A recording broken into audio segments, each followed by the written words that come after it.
Nama saya Faisal Arniawan. Saya di sini sebagai pemandu museum dan juga sebagai kurator museum. Tugas saya di sini sebagai inventaris koleksi museum dan juga perawatan-perawatan benda yang ada di Museum Osaka.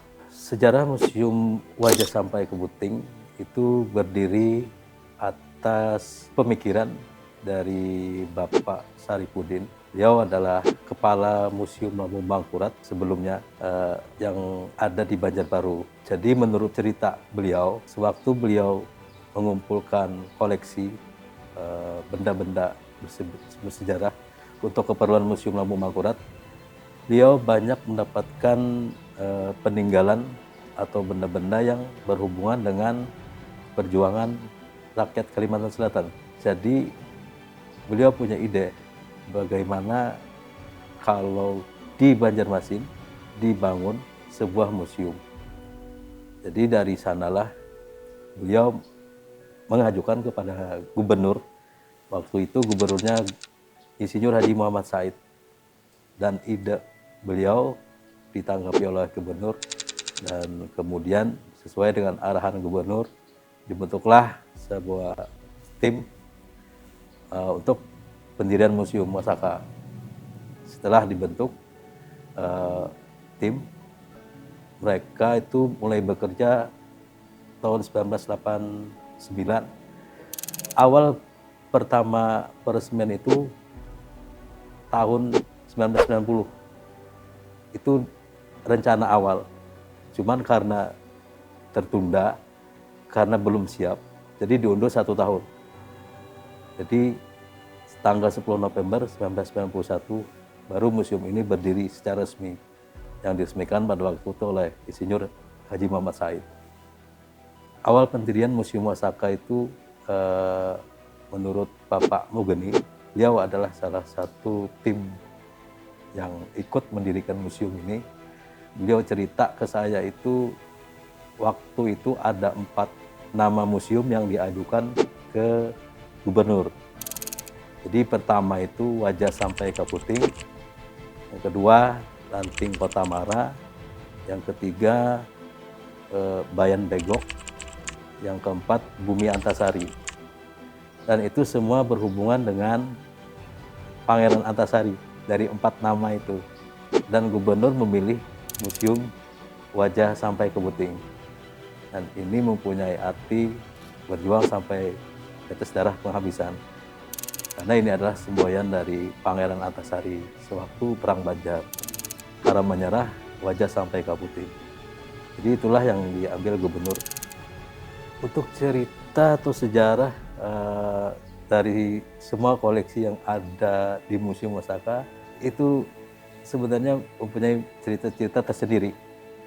Jadi satu koleksi itu berbeda ceritanya. Ada satu koleksi yang ceritanya itu berhubungan dengan mistis lah. Itu salah satu koleksi dari Bapak Hasan Basri. Ceritanya itu beliau sewaktu dikepung oleh pasukan Belanda di dalam rumah, beliau sembunyi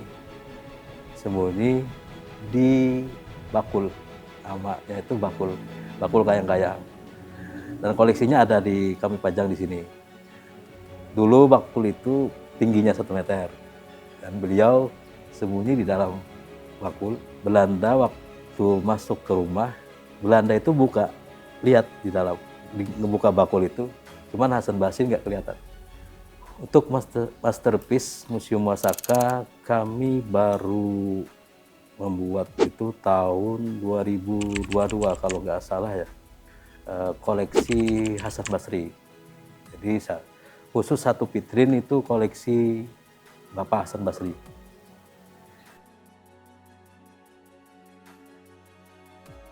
Jadi memang Museum Osaka itu berdiri khusus untuk menceritakan tentang perjuangan rakyat Kalimantan Selatan dalam menegakkan kemerdekaan. Di pasca Indonesia Merdeka tahun 1945, masih ada perlawanan dari pihak Belanda yang masih mau menguasai dari wilayah yang ada di Indonesia, salah satunya Kalimantan. Jadi revolusi fisik itu memang tema dari museum kami.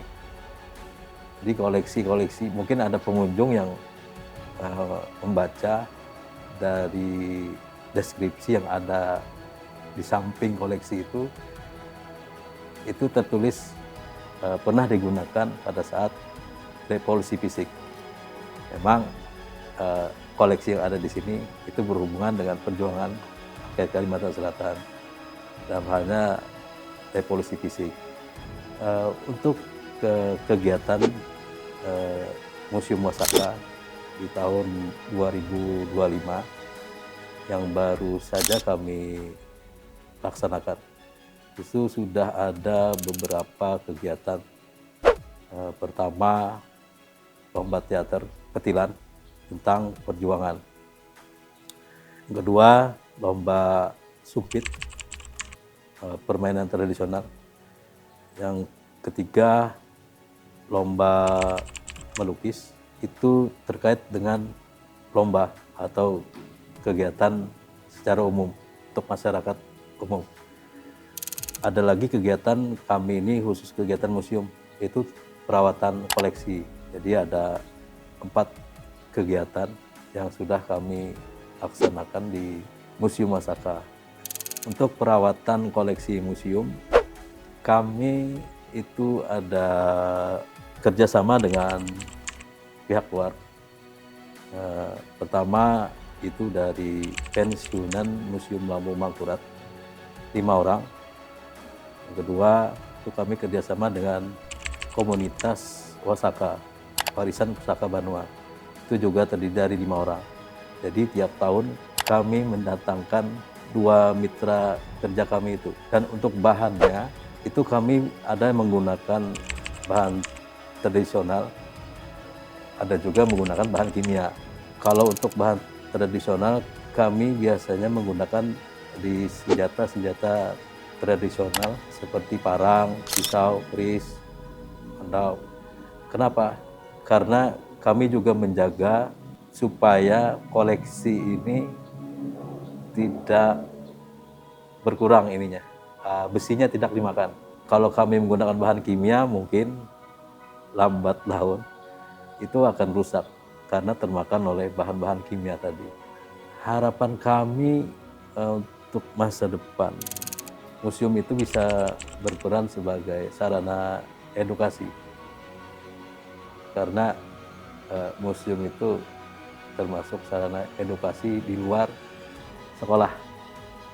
Kita bisa belajar di museum yang belum tentu di sekolah bisa disampaikan, dan di museum lebih bisa menikmati, langsung melihat bendanya atau cerita-ceritanya yang mungkin tidak sempat diceritakan di sekolah.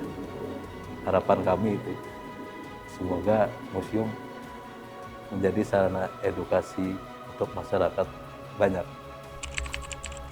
Untuk anak muda sekarang, harapan kami itu ikut menjaga dan melestarikan peninggalan-peninggalan, baik itu peninggalan sejarah atau budaya. Karena masih banyak peninggalan sejarah atau budaya yang di luar museum atau di luar yang kami jangkau ya. Mungkin masih ada di beberapa daerah yang terbengkalai atau tidak diperhatikan. Nah, harapan kami untuk generasi yang muda sekarang itu lebih menjaga dan ikut melestarikan, karena itu sebuah cerita ya. Satu barang itu bisa menceritakan masa lalu.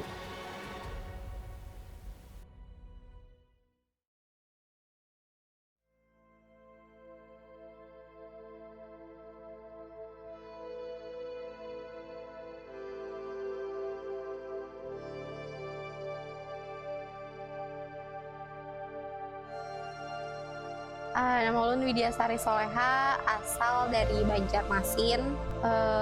Alasannya karena ulun tuh kan suka tuh lawan sejarah-sejarah Banjar. Biasanya cuma melihat di internet, habis itu cuma membaca-baca dan mendengar cerita. Nah, makanya langsung datang ke Museum Wasaka ini nih, gesan melihat langsung kayak apa peninggalan-peninggalan dari pahlawan.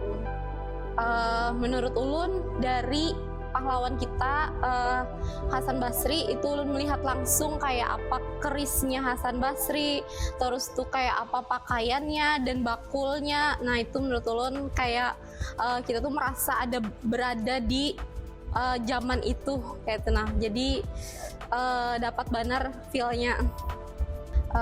Harapan ulun semoga Museum Wasaka ini lebih dikembangkan lagi dan lebih dipromosikan lagi supaya anak-anak zaman sekarang itu tuh lebih mengenal kayak apa sejarah-sejarah Banjar, kayak apa peninggalan-peninggalan Banjar. Nah, menurut ulun kayak itu.